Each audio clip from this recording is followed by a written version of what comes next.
जगातील सगळ्यात श्रीमंत व्यक्तीची एलन मस्कची संपूर्ण संपत्ती जर भारतातील प्रत्येक नागरिकाला वाटून टाकली तर प्रत्येकाच्या वाट्याला किती पैसे येतील? हजार, लाख की थेट कोटी रुपये? सध्या ते जगातले पहिले ट्रिलियनर बनले आहेत आणि त्यामुळं हा आकडा पूर्वीपेक्षा कितीतरी मोठा झालाय. जाणून घेऊया त्याच रंजक प्रश्नाचं उत्तर. एलन मस्क हे नाव आता कुणालाही माहिती नाही असं होणार नाही. टेस्ला, स्पेसएक्स अशा अनेक क्रांतिकारी कंपन्यांचे ते सर्वेसर्वा आहेत. त्यांची दूरदृष्टी आणि नवनवीन प्रयोग करण्याची वृत्ती यामुळे ते नेहमीच जगाचं लक्ष वेधून घेतात.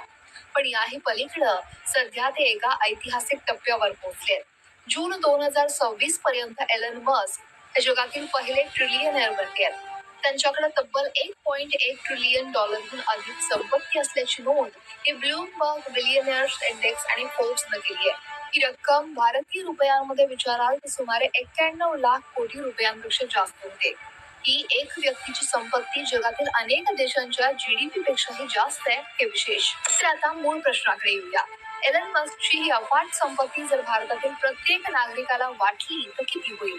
भारत हा जगातील सगळ्यात मोठ्या लोकसंख्या असलेल्या देशांपैकी एक आहे. भारताची सध्याची लोकसंख्या अंदाजे 140 कोटी आहे. तर आता गणित करूया.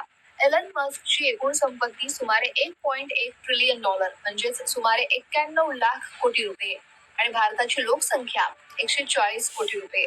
या आकडेवारीनुसार जर एलन मस्कची संपूर्ण संपत्ती प्रत्येक भारतीयामध्ये समान वाटली तर प्रत्येक व्यक्तीच्या वाट्याला सुमारे 65 ते 66 हजार रुपये येतील. आता 65,000 रुपये म्हणजे किती? आता विचार करा, 65,000 रुपये ही रक्कम कमी आहे की जास्त? तर काहींसाठी, विशेषतः आर्थिकदृष्ट्या दुर्बल लोकांसाठी ही रक्कम खूप मोठी आहे. अचानक मिळालेल्या या पैशांमुळे त्यांना कर्ज फेडता येईल, छोट्या व्यवसायाला सुरुवात करता येईल किंवा मुलांच्या शिक्षणासाठी मदत होईल. पण दुसरीकडं अनेक मध्यमवर्गीय किंवा श्रीमंत लोकांसाठी ही रक्कम कदाचित फार मोठा फरक करणार नाही. एका मोबाईल फोनची किंमत, घराच्या एका महिन्याच्या किराणा मालाचा खर्च किंवा एका लहान सहलीचा खर्च यातून येऊ शकतो. या आकडेवारीवरून आपल्याला हे लक्षात येतं की एका व्यक्तीची संपत्ती किती अफाट असू शकते आणि त्याच वेळी एका मोठ्या देशाची लोकसंख्या किती प्रचंड आहे.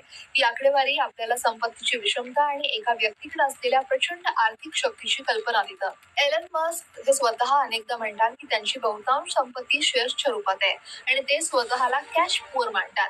तरीही त्यांच्या कंपन्यांचं मूल्य आणि त्यांचा प्रभाव अविश्वसनीय आहे.